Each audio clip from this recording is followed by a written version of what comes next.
السلام عليكم. اليوم مع بعضياتنا راح نشارك معاكم أسرار المعقودة الوهرانية باش ما تنفتحلكش في المقلة مهما كانت نوعية البطاطا، درتيها بيضة درتيها حمراء، على بالي راسك يشيب وانتي تقلي فيها تخافيها تنفتحلك. اليوم راح نعطيكم جميع الأسرار. شوفوا، ولا حبة فتحت لي، يعني هاي لك الزيت اللي طيبت فيها. راح نكتشفوا جميع الأسرار مع بعضياتنا ونبداو بسم الله على بركة الله في الوصفة تاعنا. وصلت وسلام على نبينا محمد رسول الله. عندنا 3 حبيبات بطاطا متوسطين الحجم، نغسلوهم الله الله ونقوهم ونقطعوهم مربعات صغيرة. طبيعة الحال، أهم نقطة ولا السر الأول في المعقودة لازم ديريها تفور، ما ديريهاش تغلي في الماء، ديريها تفور لك. كي ديري مثلا حريرة، ديري القدرة من تحت وفوقها ديري الكسكاس تاعك، البطاطا تفور تاع المعقودة باش تديلك البنة تاع الحريرة. ولا ما درتيهاش كنتيش دايرة الحريرة، ديري نورمال ما يغلي لك وديري البطاطا تاعك تفور لك، يا ربي 5 دقايق 10 دقايق طيب لك. هنايا نديروها تفور ونولي لكم.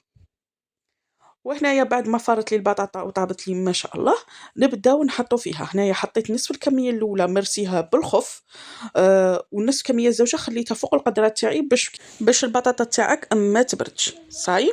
وهنا تمتم نبدا نعجن فيها بالفرشيطه كيما راكم تشوفوا، خف خف باش البطاطا ما تقعدلكش يابسه، ما تقعدلكش حبيبات هكا صاي. تمتم كملنا مرسناها. نضيفو التوابل، عندنا ربع ملعقة صغيرة تاع ملح، شوية فلفل حل، طبيعة الحال ربع ملعقة صغيرة تاع كمون. إلا ما عندكش كمون تقدري تعوضيه بليزي بيس تاع المعقودة صاي، إلا كانوا متوفرين طبيعة الحال. سينو ديري غير الكمون كيما أنا. شوية تاع زعفران، إلا ما عندكش زعفران ديري كمية صغيرة فقط تاع كركم. وهنايا واحد الملعقة صغيرة تاع جبن تاع القابصة. إلا ما عندك جبن تاع القابصة ديري 2 جبن مثلثات. المعدنوس، وكاين يبغي يديرها بالقزبر. 2 سنينات تاع توم مرابين. في حالة ما عندكش التوم تقدري تعوضيه بالنص حبة تاع بصل، بصح داك البصل عصري غاية من المتاعه. ونخلطوا جميع المقادير اللي درناهم حتى نتحصلوا على هذا القوام، ونحطوه في الفريجيدير يبرد لنا مدة زمنية. يعني نخلوها تبرد حتى نضيفو، ومن بعد كي عادة نضيفو البيض. تبعوني غاية دوكا كيفاش راح نضيفو البيض ديالنا، غاية تبعوني غاية الشيرات. هنا ايش غادي ندير بعد ما بردت لي شويه؟ نحو شويه فقط من البياض. شوفي شحال نحيت، غير شويه. وكملت حطيت البيضه الصفار وهذاك شويه من البياض اللي بقى لي.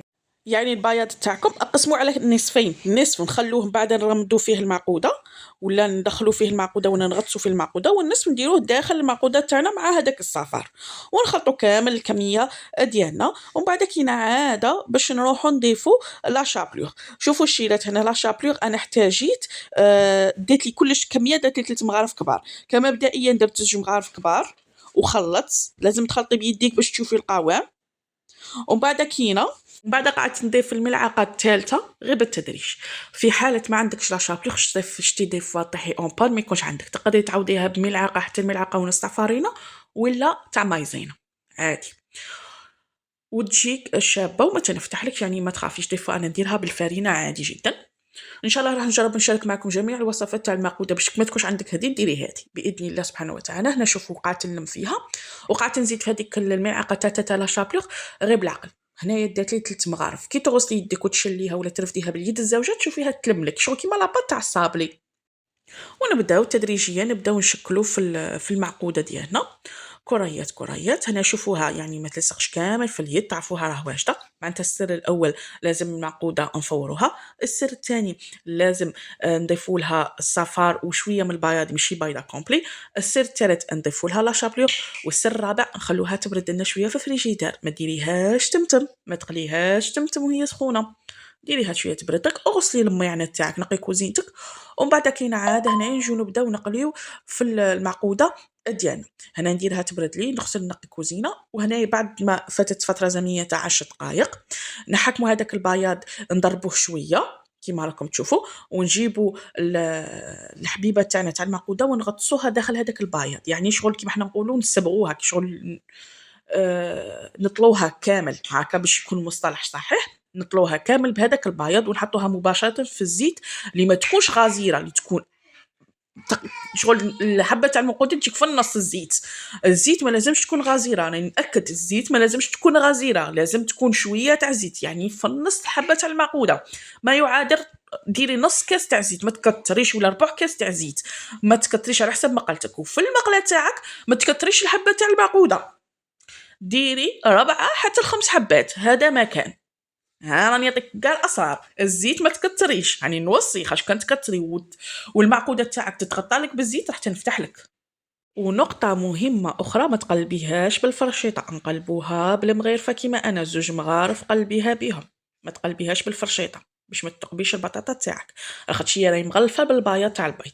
أما بالنسبة للنار، كي ديري زيد ديريها الصنايه، ومن بعد كي ديريها على نار متوسطه، ما زايده حتى تنحرق لك، ما ناقصه حتى وين تشرب لك بزاف الزيت. صاي، هذه هي. وهذه هي، شوفوا المعقوده تاعنا شهيتكم في الجنه، جربوها وردوا لي الخبر وكتبوا لنا تجاربكم في التعليقات. ونقول لكم البنات، هذا هو الفيديو تاعنا تاع نهار اليوم. ما تنسوناش بجيم كومونتير، اشتراك في القناه، وتفعلوا زر الجرس هكذا باش يوصلكم كل ما هو جديد. جربت نعطيكم جميع الاسرار، ما بخلتكم بحتى نقطه، وانتم ما تبخلوناش بجام. صاي الشيرات، جربوها وردوا لي الخبر، اكيد راح كامل تنجحوا فيها. شوفوا ما شاء الله كيفاش جاتني. هنا نقطع معكم حبيبه باش تشوفوا القوام تاعها كيفاش جا من الداخل. ما شاء الله، ولا اروع الشيرات، ولا اروع. بنينه بنينه مع الحريره، واش نقول لك، هذا واش يليق في رمضان. ان شاء الله لك كتب ربي. وهنا الشيرات، شوفوا المقله ديالي ما فتحت لي حتى حبه. صاي، شوفوا ما شاء الله، الحمد لله يا ربي. وصفه كيما حنا نقولوا ناجحه مليار في المية. نقول لكم البنات جربوها، اكيد راحين كامل تنجح معكم. نقول لكم الى الملتقى ان شاء الله مع فيديو اخر ووصفه اخرى. اي وصفه باغينها اكتبوا لي في التعليقات. الى الملتقى ان شاء الله مع وصفه اخرى. سلام.